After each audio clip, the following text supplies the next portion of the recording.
Hi guys, Seafood Paul here, 108 Wing Chun. Thanks for watching and hope you're following us on Instagram. If you're not, please give us a like, give us a follow. Please comment on this video below. Just a short video blog really to talk about some aspects of Wing Chun.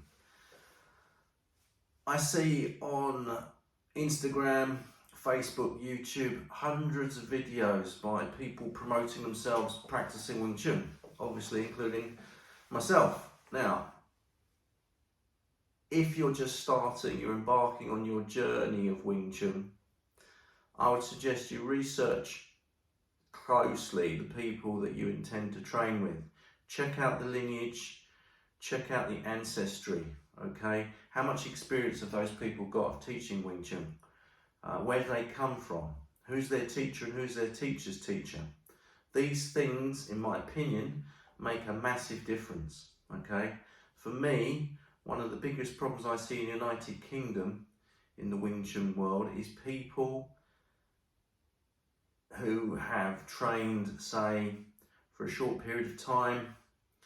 They haven't got a direct lineage back to Yip Man or any of the other certified, or shall we say famous, Hong Kong or Fushan, Gulao Wing Chun practitioners.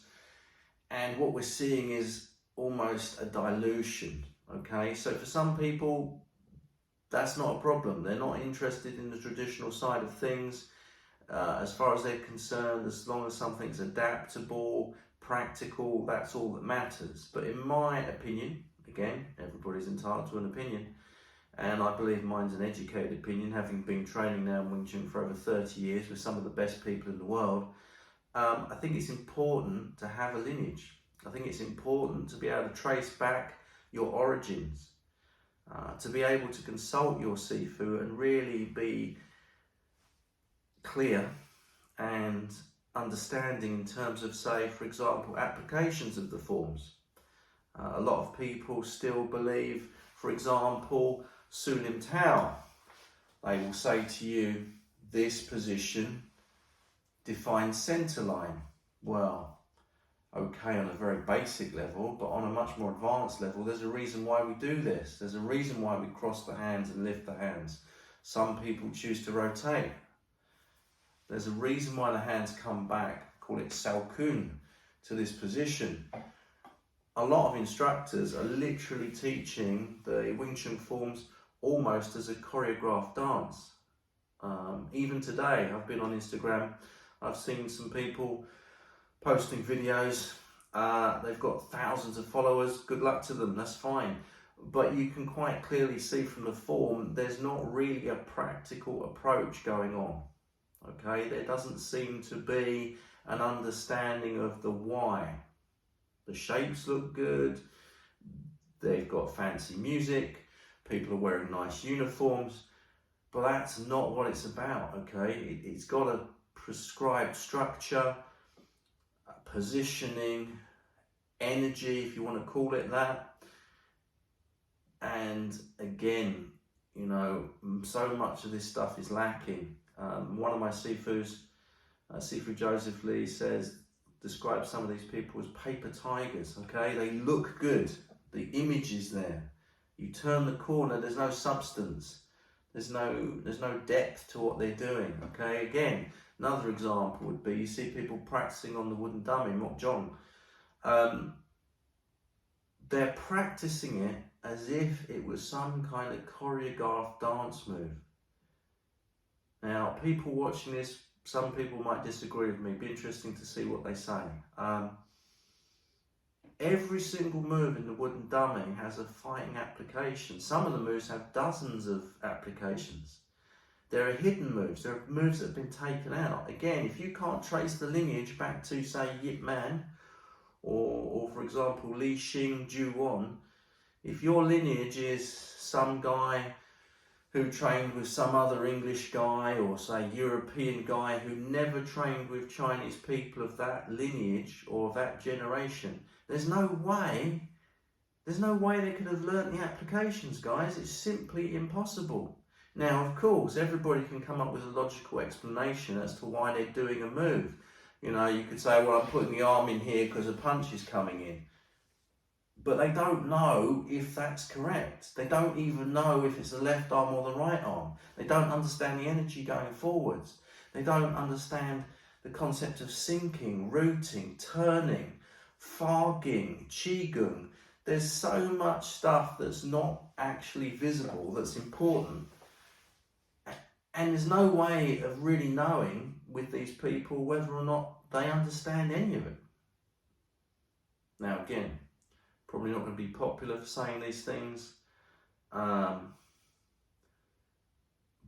what I'm trying to say, if you're new to Wing Chun, you're looking into it, you want to find a reputable teacher, have a look at the lineage, have a look who these people trained with.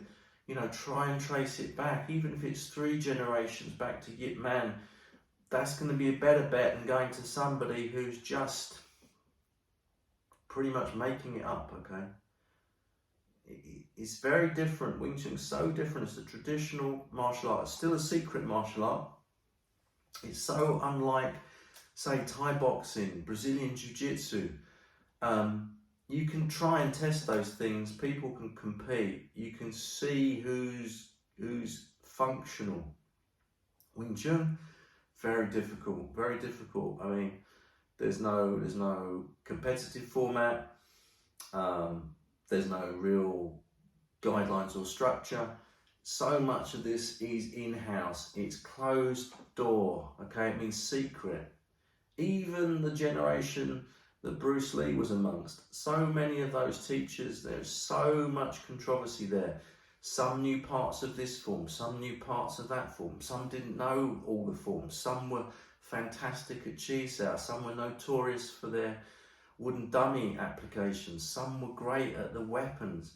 You know, we could talk about this for hours, but I'm trying to keep this short, sweet and succinct. So my point is this again, have a look at the instructor. Don't just necessarily go for the most convenient school, the school that's close to you, okay? That's not necessarily the best for you. Have a look, you know, question.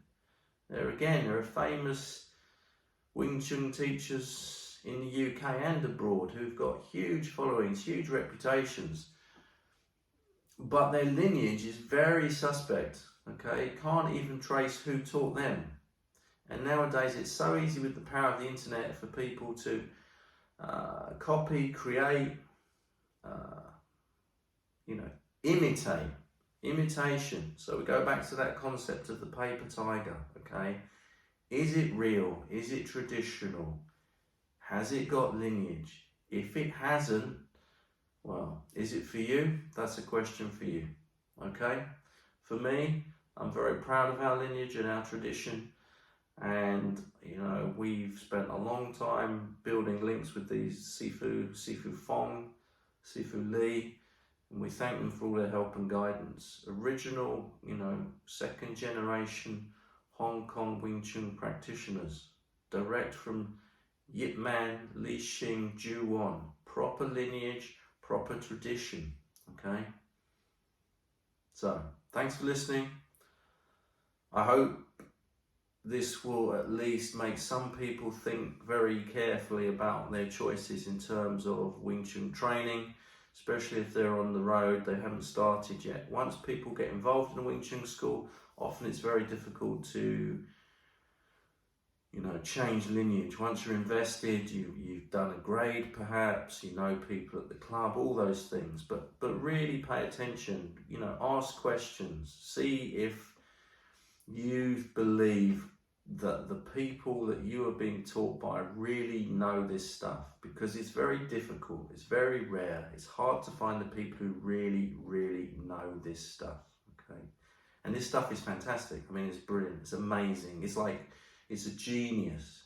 The complexity of Wing Chun is insane, and yet, and it's very core, it's very simple, okay? All right, well, thanks for listening, guys. I'm going to be posting a load of these videos in the next coming weeks. I do hope it sparks your attention, your interest. Please message me.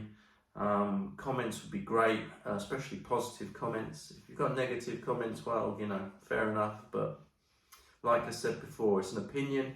I'm just expressing my opinion to those people who are interested in listening. All right. Thanks for listening. Sifu Paul, 108 Wing Chun. Chen. Respect, guys.